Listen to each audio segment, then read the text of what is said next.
Bom dia, boa tarde, boa noite. Bem-vinda, bem-vindo ao canal Ideias Soltas ao Vento. Meu nome é José Benito, sou professor de História. Criei esse canal como um espaço de debate para algumas angústias, proposições, análises, críticas que a gente faz sobre a realidade cotidiana. Mais importante para mim, então, é se ao final do vídeo você tiver algo a acrescentar ou a criticar, por favor, deixe no comentário, eu respondo todos os comentários. Se gostar do vídeo, curta, compartilhe. Veja os vídeos anteriores, nós temos lançado vídeos com uma periodicidade aproximadamente semanal nesse tempo de pandemia, e principalmente se inscreva no canal, ative o sininho para a gente fomentar essa discussão cada vez com mais gente, né? Esse vídeo está sendo gravado numa periodicidade menor do que uma semana, porque hoje, dia 29 de maio, uma reportagem do Intercept chamou a atenção para uma questão que eu acho que está presente em todos nós, né? A maneira como o Brasil está lidando, a maneira aparentemente racional e responsável está lidando com a pandemia. Essa reportagem da Intercept, né, dá conta do que acontece na SEASA. A SEASA é a Central de Abastecimento do Rio de Janeiro, uma atividade essencial, porque quem distribui alimentos para o estado inteiro, né, principalmente para a região metropolitana. E ali essa reportagem dá conta da denúncia de trabalhadoras e trabalhadores preocupados com a pandemia, que têm ido trabalhar de máscara, têm ido e são afrontados por usuários, por patrões, por pessoas e até por outros colegas que dizem que a pandemia não é nada disso, com o mesmo discurso de negacionista do presidente, enfim. Pessoas são afrontadas, e a doença é tratada com uma irresponsabilidade, como se todos fossem imunes, né? Essa reportagem me chamou a atenção porque ela aponta para a maneira bárbara e desumana que a gente tem lidado com a doença num momento que eu acho que a maioria de nós pensaria que a gente estaria num outro nível, né? Por que isso? Porque hoje a doença está com 27 mil mortos oficiais, sem contar a grande subnotificação, então o número deve ser muito maior. Nós caminhamos a passos largos para ser o segundo ou primeiro país em número de mortes, e a gente já chegou num triste nível em que cada um de nós já conhece alguém que morreu da doença. Seja parente, seja vizinho, alguém conhecido, de namorado, de amigo. E nesse momento você achava, bom, as pessoas, aquelas que ainda não estão convencidas, vão dar um tempo e vão exigir do governo que ele faça o que ele não fez até agora, que é levar a doença a sério. Não, isso não acontece. As pessoas reproduzem, seguem o exemplo, tem muito de exemplo, mas acho que isso tudo não dá conta. Por quê? Você pode ser fã, gritar mito, que seja do Jair Bolsonaro, mas se morre alguém próximo a você, a tendência humana é recuar. Mas por que as pessoas não estão recuando? Acho que essa é uma grande questão, né?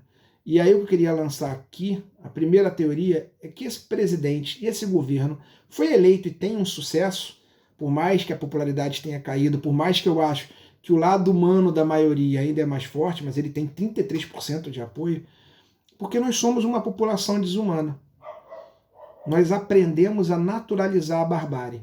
A gente naturalizou a barbárie do Bolsonaro quando ele elogia ditadores no impeachment da Dilma, ou quando ele vai para dentro de um clube judaico da Hebraica do Rio de Janeiro em campanha, fazer discurso racista contra quilombolas, e é aplaudido e ganha sorrisos da comunidade judaica, que sabe muito bem o que é o preconceito, o problema e o risco do preconceito. A gente naturaliza ele mandar um "e daí" quando eram 9 mil mortos, "e daí o que eu posso fazer?", como se não tivesse responsabilidade, que vá para a rua, gere riqueza e morrer. Fazer o quê? A gente vê o filho dele, né, o deputado Eduardo Bolsonaro, numa live com Álvaro Garneiro, sócio, amigo de Luciano Huck, né, que pelo menos Luciano Huck disfarça. Álvaro Garneiro, empresário, típico empresário, jovial, repuxado, de sobrancelhas levantadas por plástica, que não deixam toda essa jovialidade esconder a sua alma colonial e escravista. Numa live, o Eduardo Bolsonaro, além de defender que todo mundo tem que se infectar mesmo, que ele tem duas avós idosas e se elas morrerem fazer o quê? Então uma desumanidade tão grande que tu se pergunta, qual a origem disso? Eles não são origem, eles surfam na onda. Lamentavelmente a origem é da nossa história. Nós somos uma sociedade bárbara, no que há de pior do termo. Se a gente pegar aqui rapidamente, não é uma aula de história, mas rápido, a lógica da nossa ocupação, da colonização brasileira, é uma lógica para gerar renda para alguém, para gerar lucro, era uma lógica exploratória. Então não é espantoso da gente ainda hoje ter gente que está preocupada com a economia sem estar preocupada com gente. uma lógica exploratória que vê aqueles que são adversários como inimigos que têm que ser levados à morte. Você demoniza os inimigos. Primeiro você demoniza os índios, cria as guerras justas, dizendo que os índios são bárbaros, eles, os índios, seriam bárbaros porque defendem seus territórios, e defender seu território minimamente era não querer que uma fazenda ocupasse suas terras, bastava isso para ser morto. Depois você tem toda uma história da economia ser mais importante que as vidas, o que a gente vê hoje. São 300 anos de escravidão em que populações negras foram desumanizadas, foram desterrados, trazidos para cá e tratados como máquina, em que a lógica era gerar riqueza. Se morrer, põe outro no lugar. O que difere isso de hoje? É a mesma lógica. E aqueles que ousaram, aqueles e aquelas que ousaram resistir, eram tratados como elementos perigosos, cuja resposta, assim como os índios, deveria ser da violência. Um país que, quando abole a escravidão, que é pior, né? Uma história que passa pano para um imperador que manteve a escravidão por 50 anos. E quando a filha dele oficialmente abole a escravidão, num processo que eu nem vou aqui dizer o quanto ele é mal interpretado popularmente, trata esses negros e negras ainda como não cidadãos, como gente que deve ser deixada de lado, deve ser jogada à marginalidade. O livro do Gessé de Souza, O Elite do Atraso, mostra bem isso, como esses negros e negras libertos, principalmente os homens negros, são encaminhados para a criminalidade porque não lhe dão trabalho, eles têm que ser invisíveis. O país quer ser branco e europeu. Esse país da exploração, do roubo, quer ser branco e europeu. Aliás, nada mais branco e europeu do que a exploração de um povo ex-colônia ou colônia. E aí você traz brancos europeus pobres para embranquecer, para contribuir com a sua cor. Mas interessante que mesmo esses brancos pobres, quando eles começam a participar, ser figuras de ponta da organização do movimento sindical nas décadas de 10 e 20 do século passado, eles também são vistos como perigosos, para os quais também tem que ser dada a violência, tem que ser dado o degredo. Então, o que a gente vê ao longo da nossa história? É a criminalização dos mais pobres, dos indesejáveis. Índios, negros, negros libertos, né? O quanto o discurso eugenista, que está tão presente nesse governo, estava presente lá no começo do século XX, para dizer o seguinte, está vendo? Negros têm tendência à criminalidade. Isso era dito, sem se considerar todo o processo que jogava as pessoas na criminalidade. E esse modelo, por falta de correção, se reproduz até hoje. E quanto da sociedade assente na cabeça, balança, ainda que timidamente a cabeça, em pleno 2020, quando um menino negro, sem ter feito nada, dentro de sua casa, é morto, assassinado. Quanto da classe média, e a nossa classe média merece ser trabalhada porque ela sonha em ser elite, ela, por mais que ela esteja próxima, esteja no borde, e tenha na sua história genes dessa pobreza, dessa perseguição, ela quer ser rica, ela quer ser elite. O quanto a nossa classe média, a nossa elite, quer, como um caso absurdo, como esse do menino João Pedro, dizendo, tá vendo? Arrumar uma justificativa para dizer, a violência é o caminho. Então a gente vive um país que tem dois polos. Os mais pobres, negros, índios, brancos, quase negros e tão pobres, como diz Caetano, estão acostumados a ver o Estado apenas a partir do cano da polícia, do cano da arma da polícia. Essa galera não tem a menor noção do que é cidadania. É claro, fazer uma janela justa aqui. Existem movimentos de base, existem movimentos organizados, movimento negro, movimento de trabalhadores, movimento de sem terra, que são maravilhosos, são tentativas dessa população de, por ela mesma, construir o seu ideário de cidadania. Mas essas tentativas são sempre criminalizadas também, mais uma vez, tratadas como perigosos, como foram os quilombos, como foram os índios resistentes, tratados como perigosos para não criar ideia na maioria.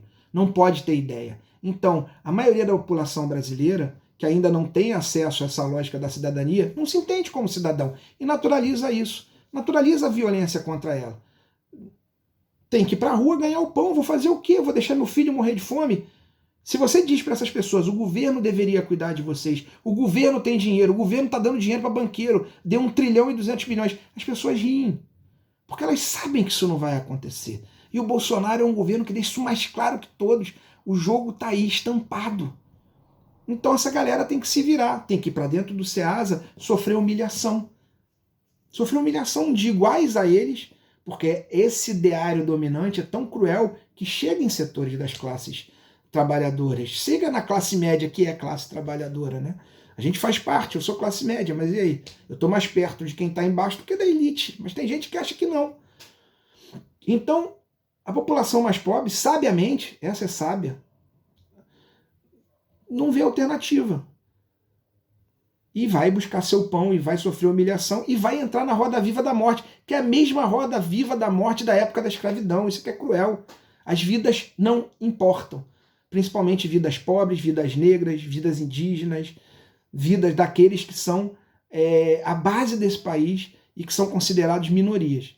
Por outro lado, a elite e a classe média assustada adoram um governo que usa a violência. A violência está aí, é a imposição pela força, é a demonstração de que eu sou mais forte, é a demonstração que eu sobrevivo às dificuldades. A lógica do homem colonial europeu, né? Pô, fui lá naquela terra de bárbaros, naquela terra selvagem e venci. Parece que isso ainda está aí. As pessoas não entendem, essas elites, que a cidadania é de todos. Não sofreram ainda um processo iluminista, não sofreram um processo de transformação do século XVIII.